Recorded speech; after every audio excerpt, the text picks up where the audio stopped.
What's up guys, welcome back in another video. आप सभी का स्वागत है आज की इस नई वीडियो के अंदर। इस वीडियो के अंदर मैं आप लोगों को बताने वाला हूँ इटली के बारे में ऐसी तीन चार चीज़ें जो कि आप सब लोगों को जरूर ध्यान में रखनी चाहिए। चाहे आप अभी पेपर अप्लाई करवा रहे हो या आपने करवा लिया या करवाने वाले हो, तो आप लोगों के लिए बहुत ही इंपॉर्टेंट चीज़ है। तो आपको इसके बारे में जरूर सोचना है, ध्यान रखना है, ताकि आपका जो पैसा वो वेस्ट ना हो, टाइम वेस्ट ना हो। और एक दो चीज़ें आपके पेपर के बारे में भी मैं बताने वाला हूँ, तो आपने वीडियो को एंड तक जरूर वॉच करना है, तभी ये चीज़ें इन्फॉर्मेशन आपको अच्छे से समझ आने वाली है। और कोई भी दिक्कत है, कुछ भी क्वेरी है किसी भी कंट्री के रिलेटेड, किसी भी वीजा के रिलेटेड, तो आप मेरे को कमेंट में पूछ सकते हो। नीचे इंस्टाग्राम का लिंक मिल जाएगा आपको डिस्क्रिप्शन बॉक्स में, वहां पे जाके आप इंस्टाग्राम पे मेरे को मैसेज करके वहां से भी मेरे से पूछ सकते हैं, बात कर सकते हैं आप लोग। ठीक है, तो चीजें अपनी स्टार्ट कर देते हैं, ज्यादा वीडियो को लंबा नहीं खींचते। मैं आपको बताता हूँ कि भाई देखो, जो लोग पेपर भरवाना चाह रहे हैं या जिन्होंने भरवाने के लिए दे दिए होंगे, तो एक चीज मैं आपको यहाँ पे जरूर बोलूंगा। जो भी एजेंट है, मोस्ट ऑफ द एजेंट है, वो आप लोगों को ये बोलते हैं कि भाई हम 100% आपके जो पेपर है वो निकलवा के देंगे। तो भाई ये बिल्कुल ही झूठ है, कोई सच नहीं है ये, है ना। इसके चक्कर में क्या है कि 100% कहने के बाद आप लोगों से वो लाख रुपए, 50,000 रुपए एडवांस ले लेते हैं, 2 लाख रुपए। कुछ कुछ लोग मैंने ऐसे देखे कि जो 5-5, 6-6, 10-10 लाख रुपए दे के भी बैठे इटली के नाम पे। तो ये बिल्कुल भी सही नहीं है दोस्तों। एक बार अगर आपने पैसे दे दिए तो आप वहां पे फंस जाते हो, ना तो आप इधर के रहते हो ना उधर के रहते हो। फिर आपको टोटली ही उस डिपेंड के ऊपर आपको सॉरी एजेंट के ऊपर डिपेंड होना पड़ता है। वो फिर जैसा करेगा वो अपनी मनमर्जी से ही करेगा, आप उसके अंदर कुछ भी नहीं कर सकते हो। तो आप सबसे मेरी एक छोटी सी रिक्वेस्ट है, आप जब भी इटली का पेपर किसी से भराओ, जैसे कि अभी मार्च में भरे जाने हैं 18, 21 और 25 मार्च को, सब लोगों को पता है।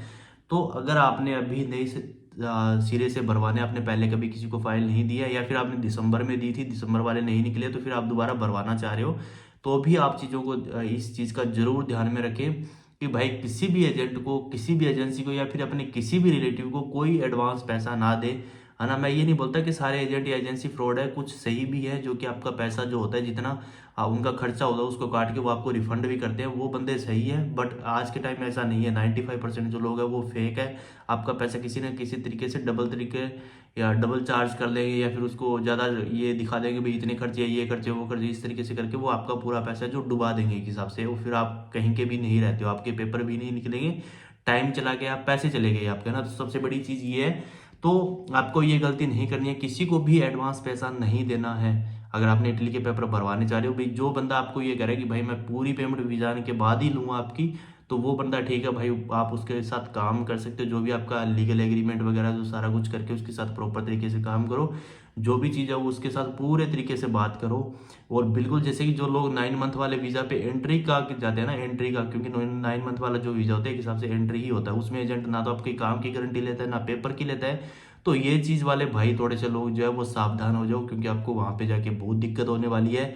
आप ये सोच लो कि जो लोग 9 मंथ पे जा रहे हैं ना, वो ये सोच लो कि डोंकी मार के जा रहे हैं एक हिसाब से। बट ये कि वो डोंकी वाले बिना वीजा के जाते हैं, आप वीजा के साथ में जा रहे हो। पर पेपर बनना बहुत ही मुश्किल है। 9 मंथ वालों के पेपर एक ही कंडीशन में बन सकते हैं, अगर वो स्टार्टिंग से लेके एंड तक जहाँ जिस एम्प्लॉयर ने उसको बुलाया था उसी के साथ काम करते हैं, वो आगे के जो पेपर उसके भरवा दे और उसका काम आगे करवा दे, तो हो सकता है कि चांस है, किस्मत आपकी बदल जाए, तो आपको जरूर पक्के पेपर मिल सकते हैं। अदरवाइज कोई चांस नहीं है, आपको पुर्तगाल जाना चाहिए। 9 मंथ वाले जो लोग जा रहे हैं मैं उनको सजेस्ट करूंगी पुर्तगाल जाओ या फिर स्पेन जाओ, या फिर कोई और कंट्री में आपका काम बन रहा है वहीं पे जाओ। इटली में आपका लिए कोई पॉसिबिलिटीज नहीं है। और साथ ही कच्चे पेपर जिन लोगों के पास है उनको काम पे भी कोई जल्दी नहीं रखता है, क्योंकि उनको दिक्कत आती है हर जगह की, क्योंकि कभी भी बाय द वे इनके चेक हो जाए इमिग्रेशन या पुलिस की तरफ से, तो सबके ऊपर फाइन पड़ता है और डिपोर्ट होने का चांस है वो भी रहता है। और सबको डर लगता है भाई कोई इस तरीके का काम नहीं करता है, इसीलिए कोई आपका रिलेटिव जो दोस्त है ना वो आपको जल्दी से आपका हाथ नहीं पकड़ता है। ये चीज़ आप हमेशा ध्यान में रखना। तो ये चीज़ तो होगी अपनी कि किसी को पैसे नहीं देने, कच्चे पेपर के ऊपर आप लोगों ने पेपर पे नहीं जाना है, पक्के वाले की कोशिश करो। हालांकि 1-2 लाख रुपए आप एक्स्ट्रा दे के जाओ, उसमें भी अपने काम की डॉक्यूमेंट की बात जरूर आप लोग करके जाओ, ताकि वहां जाके आपको भटकना ना पड़े, कोई दिक्कत ना आए आप लोगों को। और कुछ लोगों के मन के अंदर ये डाउट भी है कि अगर हम साल वाले पेपर के ऊपर जाते, जिसको आप लोग पक्के पेपर भी बोल सकते हो, उसके ऊपर जाते तो हम कब काम कर सकते हैं। जी हाँ दोस्तों, अगर वहां पे आप जाते हो, जैसे ही आपकी किट वगैरह जमा होती है, आपके वहां पे कोडी विस्काले जो है वो बनता है आपकी, है ना। स्टार्टिंग में जब आप पुलिस स्टेशन के अंदर जाते हो, तो आपको जो काम है वो तभी मिलेगा प्रॉपर तरीके से जब आपकी टीआरसी बन के आ जाती है, जिसमें कि ऑलमोस्ट लग जाते हैं भाई 6 से 7 महीने, 8 महीने, कुछ लोगों के साल भी लग जाते हैं, क्योंकि अपॉइंटमेंट नहीं मिलती है है ना। वहाँ जाने के बाद आपको 2-3 महीने वैसे ही लटका दिया जाता है। इस तरीके से करके आपके 7-8 महीने तो कहीं नहीं गए। उस 7-8 महीने के अंदर आपको फ्री बैठना पड़ सकता है, आपको काम नहीं मिलेगा। काम क्यों नहीं मिले, इसका रीज़न क्या होता है कि आपका ऑलरेडी जो कॉन्ट्रैक्ट है वो चल रहा है किसी कंपनी के साथ में, है ना, या किसी एम्प्लॉयर के साथ में, तभी आपके जो डॉक्यूमेंट है वो वहाँ पे सबमिट हुए हैं, जमा हुए हैं। काम आपको मिलेगा जरूर, पर आपको वहाँ पे चोरी छिप के काम करना पड़ेगा। जैसे कि बिना पेपर वाले जो लोग करते हैं, आपको कैश इन हैंड करना पड़ेगा, चोरी छिप के काम करना पड़ेगा, ये इसकी थोड़ी सी दिक्कत है। और जैसे ही आपकी टीआरसी आती है तो आप सेम बंदे के पास भी काम करना चाहो तो कर सकते हो, नहीं वहाँ से छोड़ के कहीं और काम करना है तो वहाँ पे भी कर सकते हो। तो इसमें थोड़ा सा ये एडवांटेज आपको भी मिलता है, डिसएडवांटेज भी है। दोनों चीज़ें आपको पता है, नेगेटिव और पॉजिटिव दोनों एक साथ होते हैं, कभी पॉजिटिव कभी नेगेटिव नहीं होता है।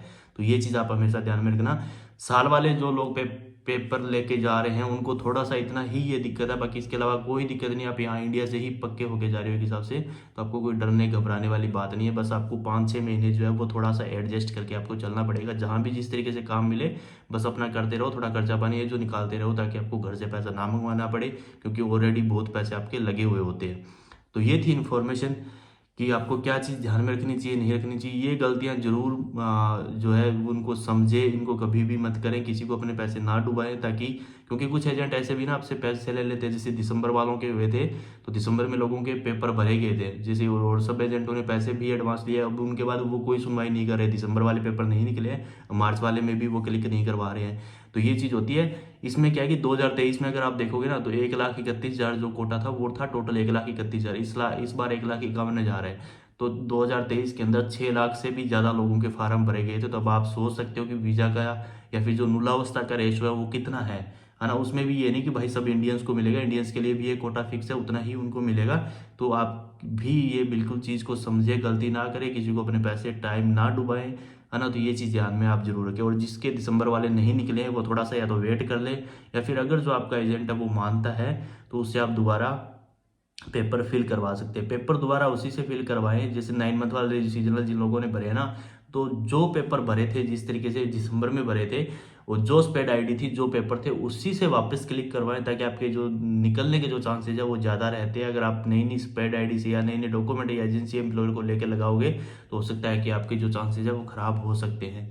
तो ये थी मेरी तरफ से 2-3 इन्फॉर्मेशन जो कि आप लोगों के लिए काफ़ी इंपॉर्टेंट हो सकती है। अगर इन्फॉर्मेशन अच्छी लगी है तो भाई जरूर लाइक कर दिया करो, शेयर कर दिया करो, कमेंट करके भी बता दिया करो, ताकि मेरे को भी थोड़ा सेटिस्फेक्शन मिले, मुझे भी ऐसा लगे कि मैं आप लोगों की कुछ हेल्प कर पा रहा हूँ। तो गाइज मिलते हैं नेक्स्ट वीडियो में। Till then take care, good bye, जय हिंद।